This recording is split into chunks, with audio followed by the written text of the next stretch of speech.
Olá, senhores! Olá, senhoritas! Eu espero que esteja tudo bem com vocês.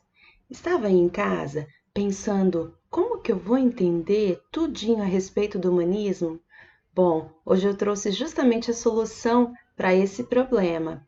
Se você quer saber tudo sobre o humanismo, contexto histórico, principais autores, obras e características, fica comigo que eu vou explicar tudo com detalhes. Então, roda a vinheta!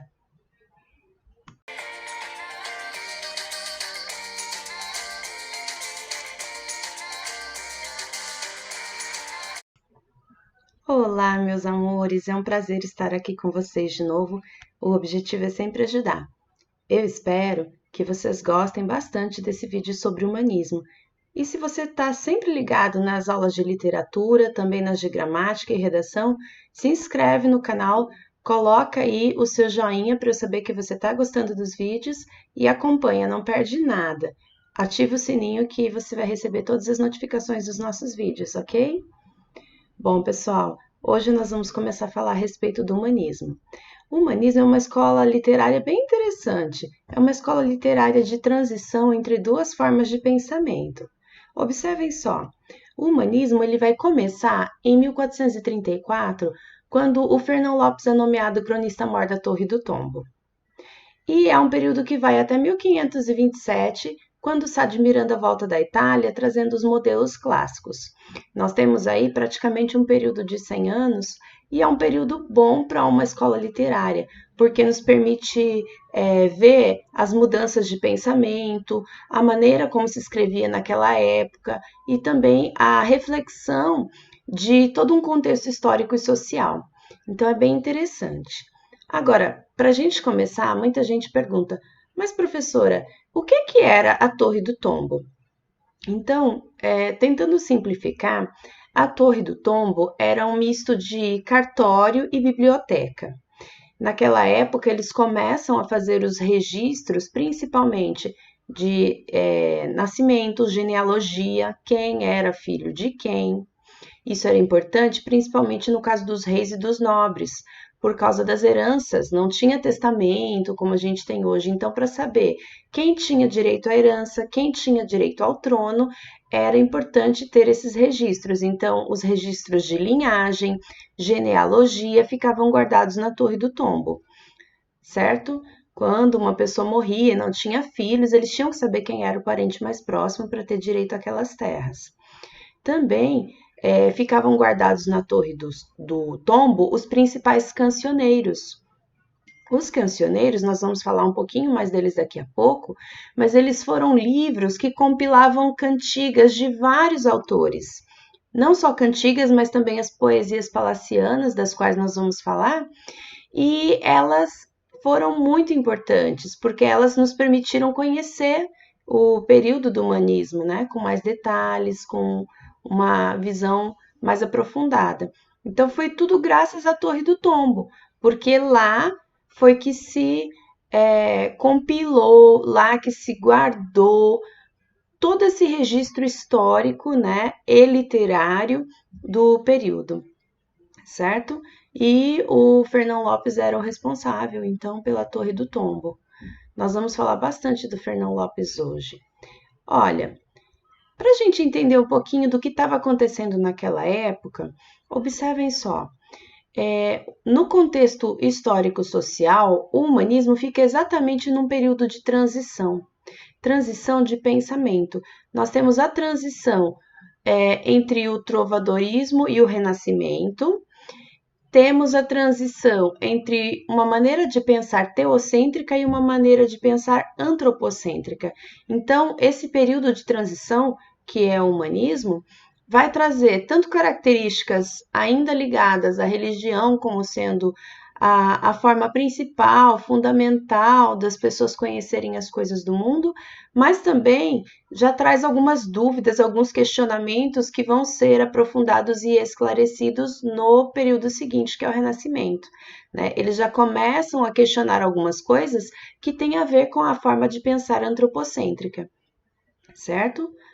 Só lembrando, Teocentrismo é quando Deus é a medida de todas as coisas, né? Tudo se explica como sendo de origem divina, e o antropocentrismo, para relembrar, é quando o homem é a medida de todas as coisas, né? É a explicação para todas as coisas.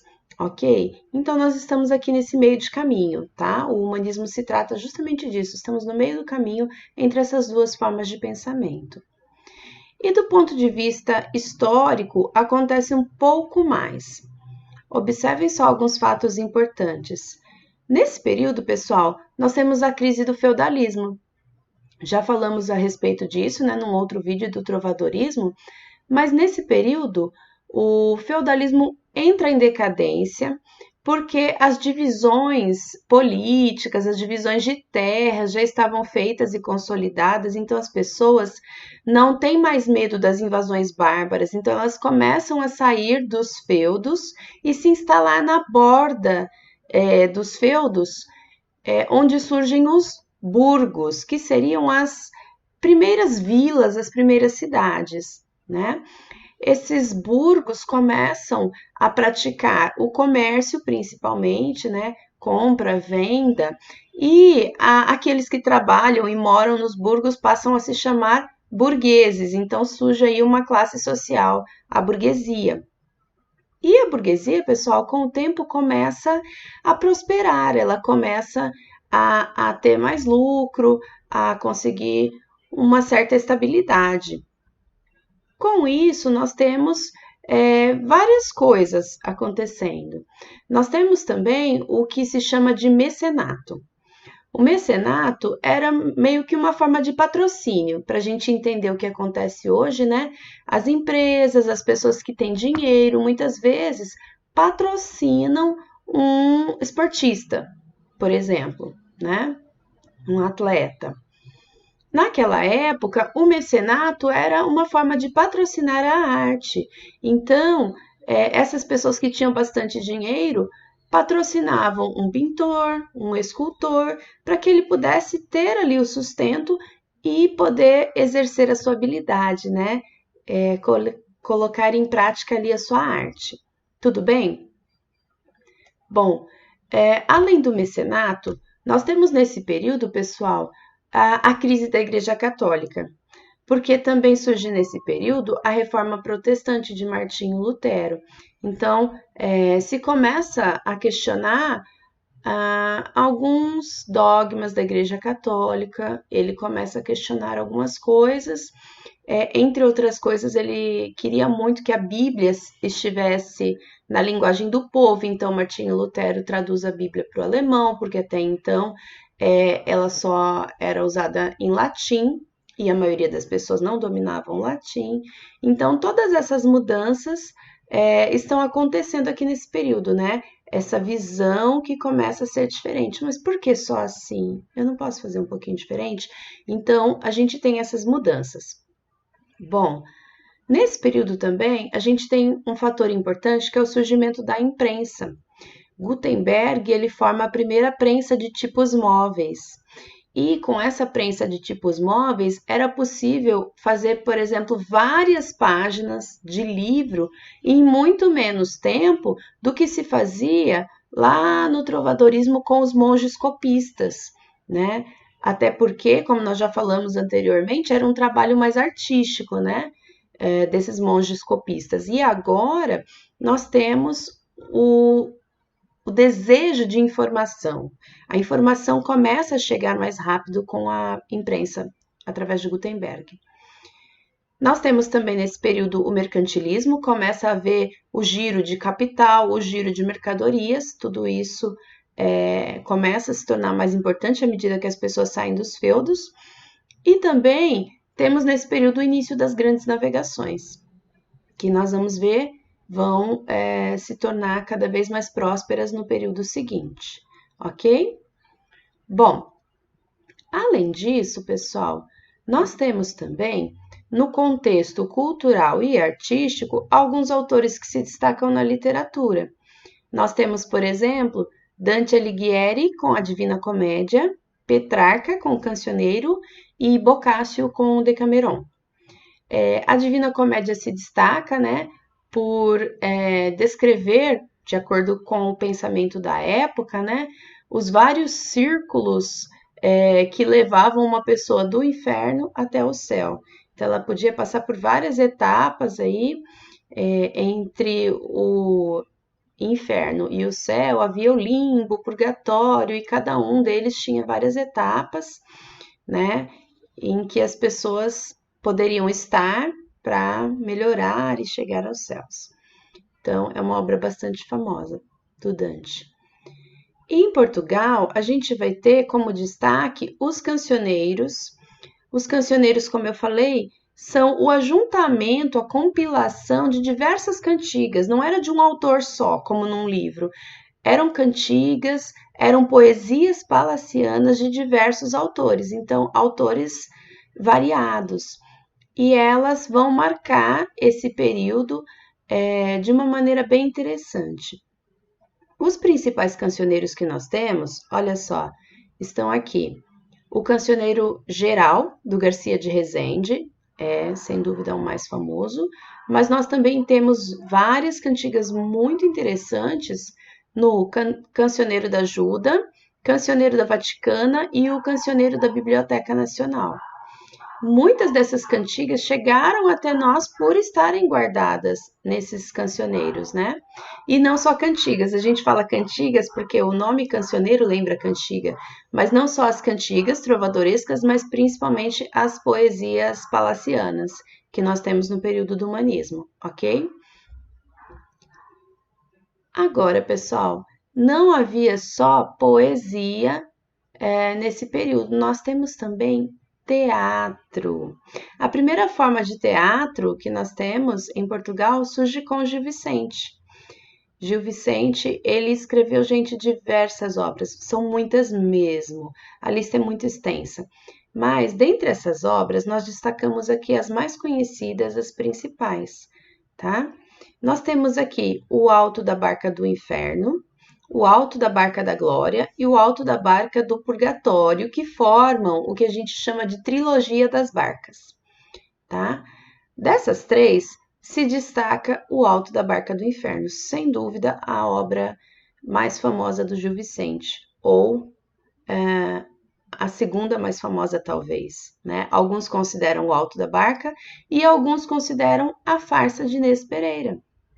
A Farsa de Inês Pereira também é muito conhecida, gente. Tanto uma como outra estão com frequência nos vestibulares.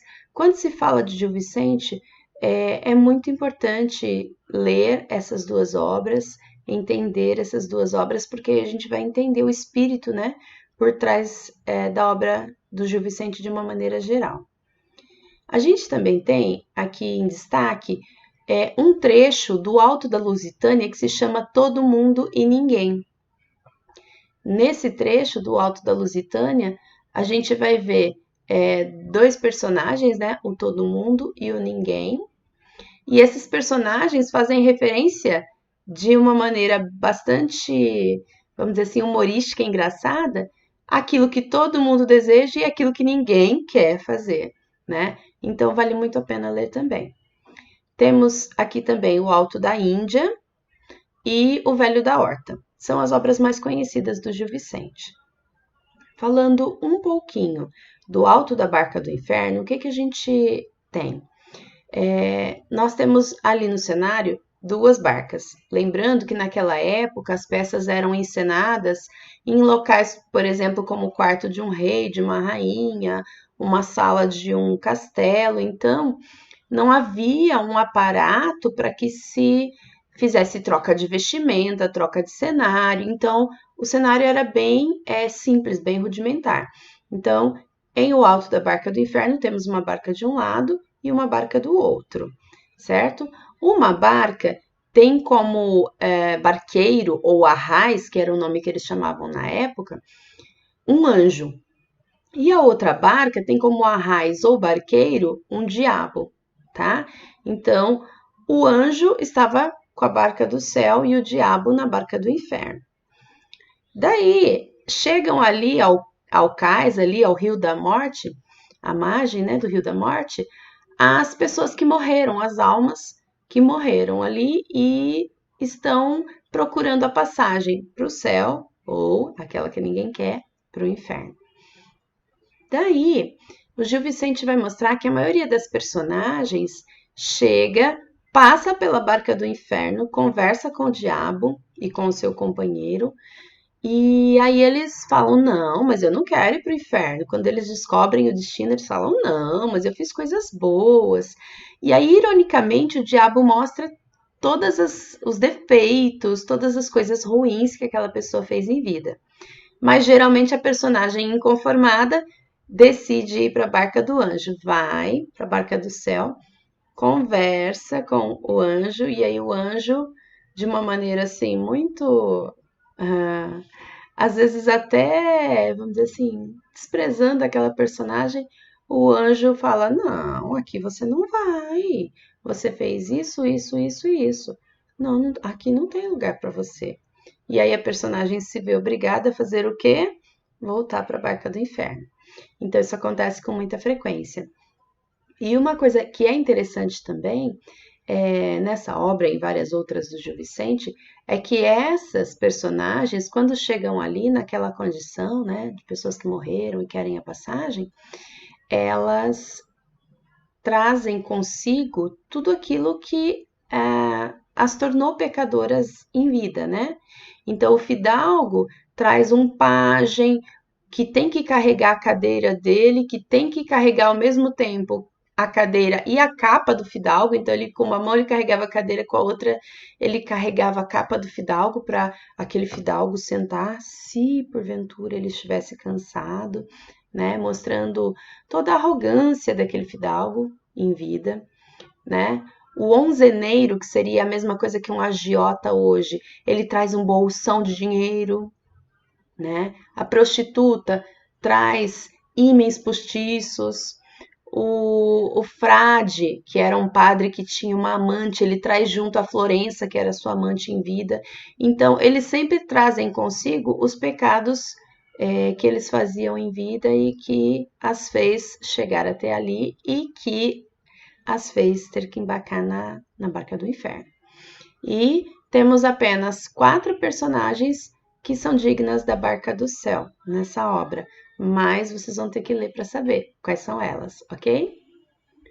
Bom, temos também aqui do Gil Vicente a farsa de Inês Pereira, que é muito interessante também, está sempre nos vestibulares, que mostra, pessoal, a história de uma jovem que desejava muito se casar, a Inês, e vivia com a sua mãe, e elas tinham uma vida simples, né? Era uma pessoa de condição, assim, humilde, né?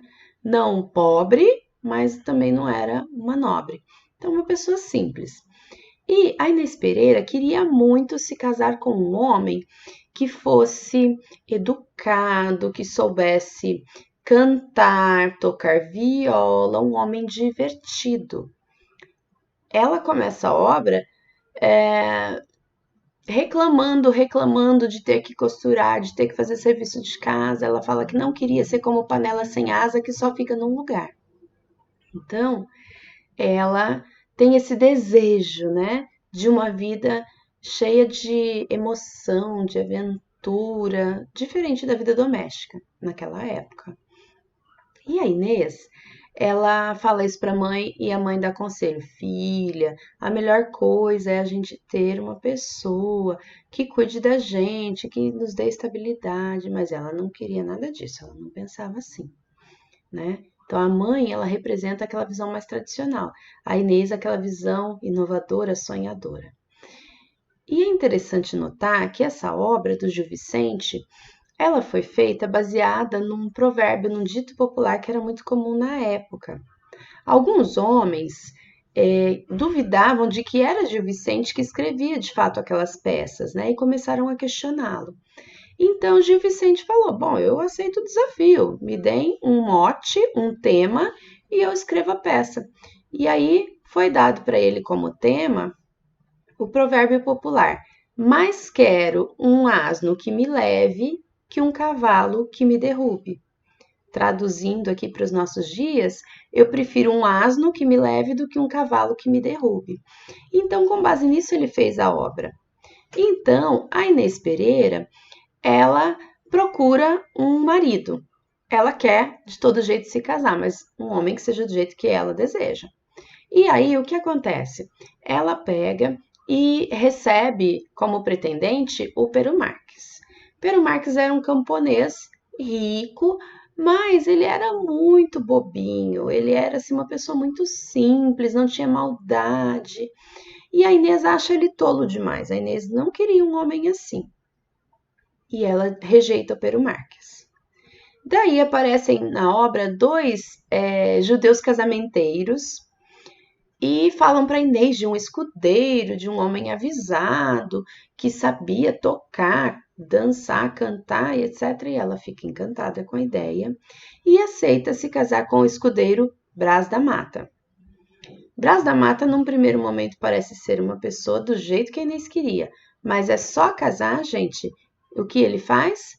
Ele tranca a Inês dentro de casa, coloca grades na janela, coloca um ajudante dele para vigiar a Inês. Ela não podia ficar na janela cantando, ela não podia fazer nada, ela tinha que ficar em casa fazendo serviço. Porque ele diz que mulher dele ele não queria na janela, não, e nem de conversa com ninguém, muito menos cantando. Aí a Inês passa o período do casamento nessa vida muito difícil e muito triste. E o Brás da Mata, ele vai para a guerra, né? E na guerra, na África, ele morre em batalha de uma maneira vergonhosa, né? Fugindo dos inimigos. A Inês, quando fica sabendo disso, tem assim aquele período de fiquei viúva. Só que ela não podia, né? Demonstrar toda essa felicidade. Então, o que que ela faz? Ela pega, finge que tá triste e tal, e passado o período do luto, o que ela faz? Já escolada, né?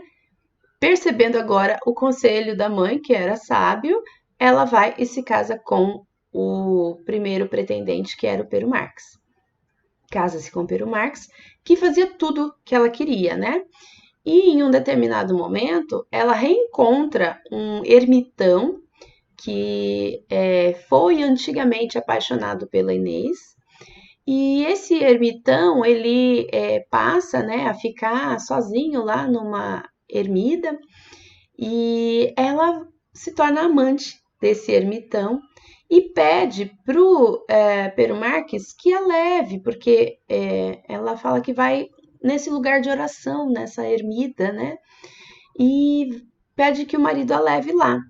E chega num determinado momento, ele carrega a Inês nas costas, porque há um rio e ele não queria que a Inês se molhasse. Então ela vai cantando uma música, fazendo referência à traição, né? Que ela em breve praticaria. E o marido, como o asno, que a leva, de fato a carrega nas costas, né? E aí se cumpre, de fato, o provérbio. É melhor um asno que me leve que um cavalo bonitão, todo estiloso, como era o Brás da Mata, mas que me derrube, né? Então é isso que acontece na farsa de Inês Pereira, ok? Bom, quais são as características desse teatro vicentino? Nós temos, entre outras coisas, autos e farsas, sendo que os autos eles têm um caráter mais moralizante e as farsas têm um lado mais cômico, mais ligado ao dia a dia, tá? Nessas peças, o Gil Vicente usa o português, o espanhol e o latim macarrônico. Quando a gente fala em latim macarrônico, estamos falando daquele latim que era meio errado. Por quê? Muitas vezes o latim era usado como forma de status social, principalmente pelas pessoas da área jurídica, porque as pessoas comuns não entendiam latim. Então, quem usava o latim ou eram os membros da igreja ou eram os membros do poder judiciário, né? Então, juízes, desembargadores, muitas vezes usavam, só que eles usavam de uma maneira errada, mostrando que eles usavam aquilo mais para aparência do que realmente para saber e colocar em prática, né? Uma língua, uma profissão, enfim, né? Então, temos aí o latim macarrônico junto com o português e o espanhol nas peças do Gil Vicente. Nós também temos, pessoal, uso frequente de alegorias. A alegoria seria mais ou menos o seguinte: eu uso uma coisa concreta para falar de algo que é abstrato, uma ideia, uma coisa abstrata que seria mais difícil de entender. Então, o Gil Vicente faz isso. Por exemplo, hoje para nós é muito comum a figura do motorista, né? A gente vê motorista de aplicativo, motorista de ônibus, nós mesmos muitas vezes somos motoristas, né? Então é uma figura comum na nossa sociedade.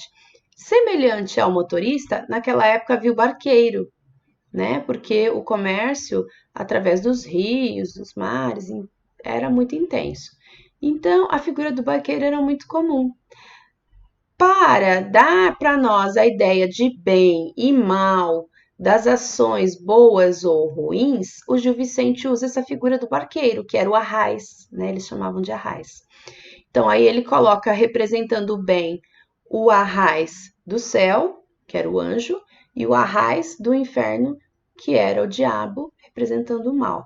Então, isso é o que a gente chama de alegoria, né? O uso dessas ideias abstratas sendo representadas de forma mais concreta.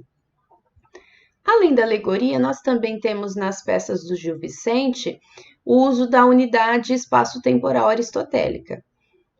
Professora, meu Deus do céu, que é isso? Calma, gente, o nome é estranho, mas a prática é simples. Aristóteles, ele dizia que uma peça teatral, ela deve se passar de preferência num único espaço, de preferência num tempo curto, se possível um dia, e, se possível, ter um único núcleo de ação. Então, o Gil Vicente, ele usa exatamente isso. Geralmente as peças acontecem num único espaço, num período curto de tempo, e na maioria das vezes tem um único núcleo de ação, tá? Porque isso facilitava muito, justamente por eles não terem aparato cenográfico e tudo mais, como a gente já falou, né? Agora, outra característica é que o teatro do Gil Vicente, assim como o teatro clássico, ele é feito em versos. Na maioria das vezes, ele vai usar a redondilha maior, que é aquela que tem 7 sílabas poéticas. Tudo bem? Então, sempre ele usa a medida velha, sempre as redondilhas, maior ou menor. Geralmente é maior, que é mais fácil de trabalhar. Ok? Nós também vamos ter, nas obras do Gil Vicente, a crítica aos costumes vigentes. Então, isso é muito comum. Ele vai mostrar os costumes da sociedade, da sua época, e vai criticar aquilo que ele achava que estava errado. E o Gil Vicente, pessoal, ele critica a todos os segmentos da sociedade portuguesa. Ele não vai destacar, por exemplo, um personagem, uma classe social. Não, ele critica todos, tá? Desde as classes sociais mais baixas até os nobres, os reis, etc. E ele vai destacar os maus comportamentos, não aquela classe social. Por exemplo, ele critica os maus religiosos, ele não critica a igreja. Ele critica, por exemplo, os padres que tinham amantes, que é uma coisa que não era legal. Ele não vai criticar o judiciário como um todo, mas ele vai criticar aqueles juízes que recebiam suborno, né, para poder fazer os julgamentos. Então, ele vai mostrar os maus comportamentos. Só, gente, que isso acontece de uma maneira muito bem humorada, né? Ele segue o lema, né, que era muito comum na época, ridendo castigat mores, rindo castigam-se os maus costumes. Então, dessa maneira bem humorada, ele mostrava aquilo que estava errado, né, na sociedade e fazia esses autos na tentativa das pessoas lerem e se corrigirem, né? Seria uma boa se as pessoas se corrigissem. Agora, nós temos, pessoal, não só o teatro nesse período, nós também temos a poesia. A poesia palaciana, ela, diferente da cantiga, não vai ter mais o acompanhamento musical. Então, agora, a poesia começa a se aproximar mais daquilo que a gente conhece como poesia. Ela também vai trazer para nós alguns recursos literários interessantes. Por exemplo, surge nesse período o uso das rimas, assim como a gente conhece. Surge também nesse período o uso das figuras de linguagem, então começa a haver um trabalho mais elaborado ali no texto para que ele chame atenção por si só, já que ele não tem mais o acompanhamento musical. Nesse período também, nós temos as poesias metrificadas, então surge agora a metrificação e aquela divisão, né, das sílabas poéticas, que eu já postei uma aula sobre isso aqui no canal. Então, a gente vai começar a ter esses recursos mais requintados, tá? Nesse período em que a gente está estudando, né, que é o período do humanismo, a gente vai ter sempre a medida velha. A medida velha são as redondilhas maior e menor, de 7 e 5 sílabas poéticas, tá? E também nessa poesia palaciana, a mulher ela é descrita de uma maneira um pouco mais real. Algumas vezes dá-se indício de que o amor possa ser correspondido, né?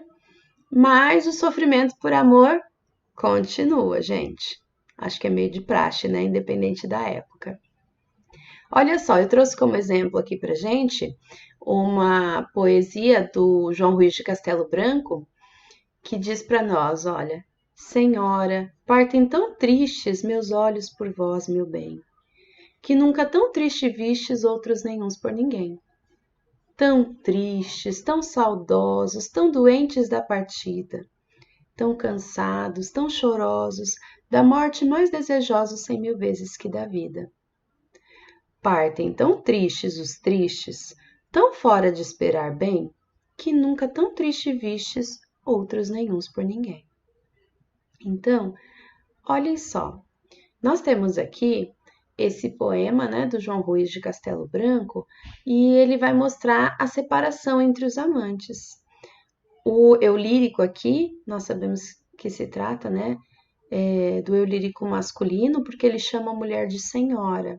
Percebam que agora já se tem o feminino, né? No período do trovadorismo usava-se senhor, agora já se tem a forma feminina, né? Senhora. Ele ainda trata a mulher com muito respeito e diz: Senhora, os meus olhos partem tão tristes por vós, meu bem.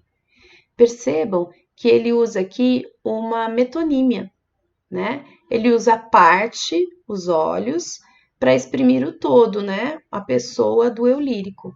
Então, ele usa parte pelo todo aqui, usando a metonímia, e diz que os olhos dele partem muito tristes. E ele diz ainda mais. Ele diz que nunca tão triste vistes outros nenhuns por ninguém. Então, ele diz que ninguém nunca viu olhos tão tristes quanto os dele, certo? Ninguém nunca vai ver olhos tão tristes quanto os meus olhos por você, por causa dessa despedida. E aí ele continua descrevendo a tristeza desses olhos. Eles estão, na segunda estrofe, olhem lá, tão tristes, tão saudosos, tão doentes da partida. Então, observem aqui que ele usa a marcação do tão para mostrar o ritmo, né? Tão tristes, tão saudosos, tão doentes, tão cansados, tão chorosos. Então, ele faz uma marcação rítmica aqui interessante. Ele também usa aqui como figura de linguagem a gradação, que mostra para nós a cada inserção de característica aqui um aumento na tristeza desse eu lírico, desses olhos, né? E aí ele finaliza a segunda estrofe com mais uma figura de linguagem aqui, ele coloca uma hipérbole. Ele diz que esse eu lírico está tão triste que ele deseja 100.000 vezes morrer do que viver e ter que se separar da sua amada. Olha só. Então, para falar mais uma vez, reiterar essa ideia de tristeza por ter que se separar da amada, ele repete. Partem tão tristes os tristes, quem é que são os tristes? Os olhos, né? Tão fora de esperar bem, quer dizer, não esperando mais nada bom, que nunca tão triste vistes outros nenhuns por ninguém. Então, eles partem tão tristes que ninguém nunca na vida vai ver olhos tão tristes quanto os deles ao ter que se separar da sua amada, certo? Então, aqui nós temos um exemplo da poesia palaciana. Muito bonito esse poema do João Ruiz de Castelo Branco, ok? Agora, Havia nesse período, pessoal, vários estilos de poesia, tá? A poesia palaciana geralmente tinha um mote, que vai ser um tema que era dado e com base no qual se fazia a poesia. Então, isso é muito comum a gente ver nesse período, tá? O mote, que seria a citação de um outro autor, e com base nesse mote se faz a glosa, que é o desenvolvimento do poema. E aí, gente, a gente vai ter diversos tipos de poema. A gente vai ter o vilancete, a gente vai ter a própria cantiga, a esparsa. São muitos os tipos de poema feitos nesse período, tá? A trova também era muito comum. Então, eu não vou me ater com detalhes a esses tipos, mas depois vocês podem olhar o slide e podem ver com mais detalhe. Tudo bem? Agora, nós temos também nesse período, pessoal, a crônica do Fernão Lopes. Como a gente falou lá no comecinho desta aula, o Fernão Lopes ele era o responsável pela Torre do Tombo. E entre outras coisas que ele fazia lá, ele compilava a história dos reis, dos nobres de Portugal, desde o início da história de Portugal. Então, essas crônicas do Fernão Lopes ficam bastante conhecidas, tá? As três crônicas principais do Fernão Lopes são a Crônica del Rei Dom Pedro, a Crônica del Rei Dom Fernando e a Crônica del Rei Dom João. Então, dessas três, a Crônica del Rei Dom Pedro é a que chama mais atenção. Lembrem-se que não estamos falando do Dom Pedro I aqui do Brasil, viu, gente? Essa aqui é bem antes, tá?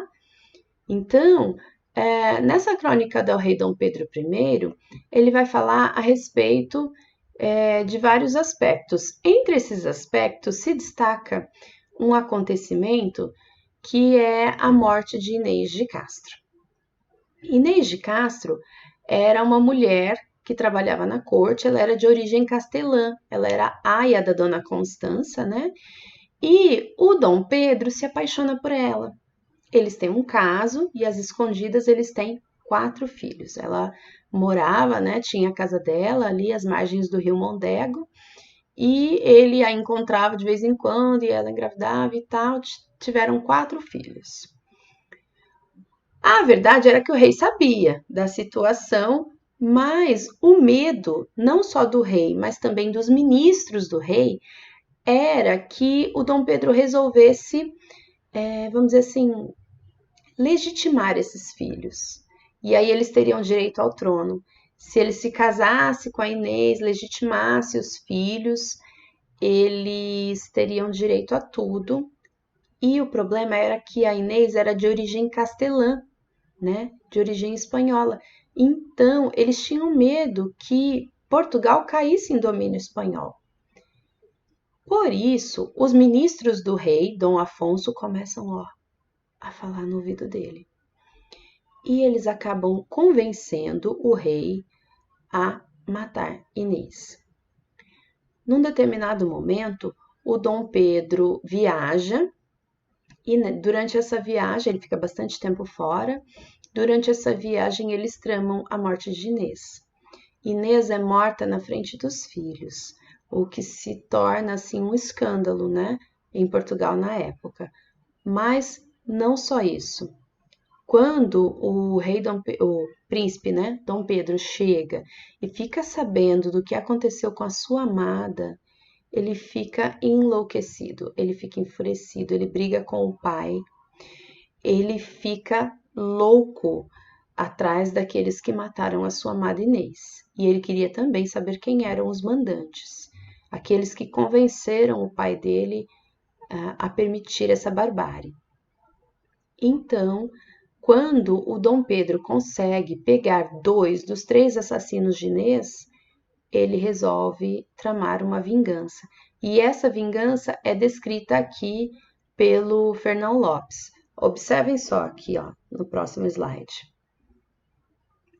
Aqui ele vai falar um pouquinho de como foi essa vingança quando o Dom Pedro encontrou os assassinos de Inês.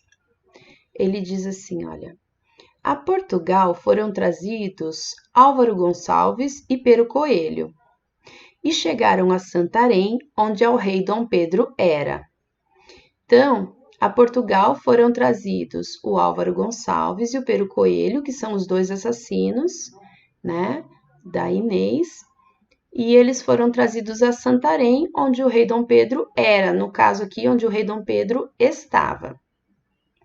Bom, e é o rei, aqui na segunda linha, é o rei, com prazer de sua vinda, porém mal magoado, porque Diego Lopes fugira, o saiu fora a receber. Então, aqui vem falando, né, na segunda linha, que o rei sentiu-se feliz com a vinda desses dois assassinos, mas ficou mal magoado, ou seja, ficou chateado, porque o terceiro assassino, o Diego Lopes, havia fugido. Aí ele continua aqui, que ele diz que ele saiu fora do castelo a receber, né, os dois assassinos. E Sanha Cruel, sem piedade, lhes fez per sua mão meter tormento. Então, aqui vem falando que o rei estava com tanta raiva, com tanto, assim, desejo de vingança, que ele quis, pela sua própria mão, atormentar os dois, bater um pouco nos dois. Então, ele, com a sua própria mão, bateu um pouco nos dois assassinos, querendo que lhe confessassem quais foram na morte de Dona Inês culpados. Então, ele queria que os dois dissessem quem foram os mandantes da morte de Inês. E aí eles não queriam dizer, né? Ele também queria saber, observem aqui na quarta linha, o que era que seu padre tratava contra ele quando andavam desavindos por aso da morte dela. Então, ele também queria saber o que é que o pai dele estava falando a respeito dele quando eles estavam desavindos aqui, brigados por aso, por causa da morte dela, da morte da Inês. Então, ele queria saber o que é que o pai dele estava falando a respeito dele e quem foram os mandantes da morte da Inês.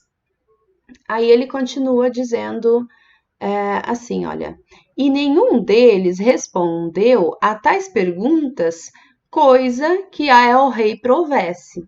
Então, nenhum dos dois respondeu ao rei nada que fosse de proveito. Provesse ser de proveito. Não falaram nada do que o rei queria ouvir. E aí o rei ficou ainda mais bravo do que ele já estava. Aí a sequência diz assim, olha, e é o rei que queixume dizem que deu um açoute no rosto de Pero Coelho. Então, já que eles não disseram nada, ele ficou tão bravo que ele pegou um chicote e deu uma chicotada, um açoute, aqui é um chicote, né? Ele deu uma chicotada no rosto do Pero Coelho. E aí o assassino, sabendo já que ia morrer mesmo, acaba xingando o rei de um monte de coisas, né, gente? Diz assim, olha, e ele se soltou então contra el rei em desonestas e feias palavras, chamando-lhe traidor, fé perjuro, algoz e carniceiro dos homens. Então ele pega e chama o rei de traidor, fala que ele jurou uma coisa diante da nação, estava fazendo outra por estar, né, se relacionando com uma mulher castelã, chama de carniceiro dos homens, chama ele de tudo, né? Chama de muitas coisas feias. E o rei, que já estava bravo, falou assim, é assim? Bom, então, fala assim, a visão tá ruim.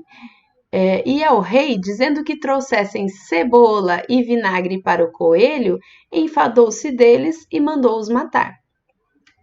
Então, o rei falou, é assim? Então, tragam-me cebola e vinagre para o coelho, né? Porque aqui ele faz uma brincadeira, né? O Fernão Lopes, aqui, ao descrever as falas do rei, faz uma brincadeira com o nome do assassino, que era Pero Coelho. Pero era um nome muito comum em Portugal na época, como Pedro, João hoje, né? Então, havia também, no português arcaico, uma preposição que hoje é o nosso para, naquela época era pera.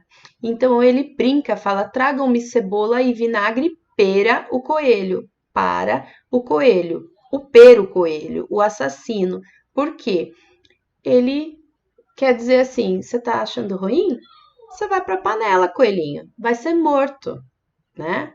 Então, ele faz aí uma referência ao nome do assassino e também brinca com aquilo que o rei havia pedido para o seu almoço.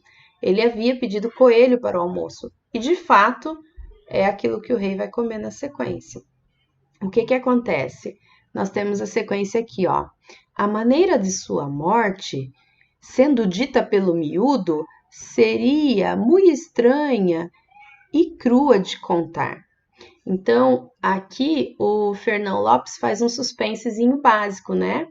Por isso que a crônica dele tem esse aspecto literário e chama a atenção por não ser só um escrito histórico, mas também ele tem esses recursos. Ele diz aqui, e a maneira da morte deles seria muito estranha, muito cruel de contar. Então ele diz que não vai contar, não vai contar o detalhe da morte deles.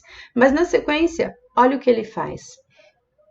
K mandou tirar o coração pelos peitos a Pero Coelho e a Álvaro Gonçalves pelas espáduas. Então ele fala que não vai contar os detalhes, mas ele já está contando, né? Ele diz para nós que o rei mandou um algoz tirar o coração do Pero Coelho pelo peito e do Álvaro Gonçalves pelas espáduas, pelas costas. Então o assassino ia cortar o peito e tirar o coração, e do outro ia cortar as costas e tirar pelas costas. Então, realmente é uma coisa muito cruel, né, para se contar. E aí ele continua dizendo, e quais palavras houve que aquele que lhe o tirava, que tal ofício havia pouco em costume, seria bem dorida coisa de ouvir. Enfim, mandou-os queimar. Olha só, diz aqui o Fernão Lopes que o rei mandou chamar um assassino, um algoz, que era pouco experiente. Então, ele tinha muito pouco hábito de fazer isso, né, no ofício. E aí, o que acontece? Sendo ele pouco experiente, ele ia sofrer para tirar o coração dos dois ali, né? Ele pediu um pouco experiente, que era para doer bastante. Olha só, tamanha a raiva que o rei estava daqueles dois. E aí o finalzinho aqui da crônica diz para nós, olha, enfim mandou-os queimar, e tudo feito ante os passos, onde ele pousava, de guisa que comendo, olhava quando o mandava fazer. Então, a crônica aqui finaliza dizendo que enquanto o assassino estava lá, matando os dois, o rei estava ali, na parte da janela ali, né, do castelo, observando lá no pátio central do castelo, os dois sendo mortos. Mais ou menos assim, isso mesmo. Corta mais pra cá. Muito bom, rapaz, você tem futuro. Observando os dois ali matar, sendo mortos, né, pelo assassino, esse algoz inexperiente. E o rei ali com toda a raiva do mundo, comendo como se fosse um pacote de Ruffles, né? Ou um pacote de pipoca, né? Aquele espetáculo. Gente, triste, hein? Triste mesmo. Mas é um trecho da história de Portugal. Trata-se de uma história real. Realmente o rei depois se tornou rei, né? O príncipe Dom Pedro, ele pediu que matassem os assassinos. Foi muito criticado por isso entre alguns no seu reino. E é um episódio muito triste da história de Portugal. Tanto a morte de Inês diante dos filhos, como essa morte cruel dos assassinos. Certo, pessoal? Eu espero que vocês tenham gostado. E se vocês gostaram, deixa o joinha aí para eu saber que vocês estão curtindo, ok? Muito obrigada e eu espero vocês na próxima.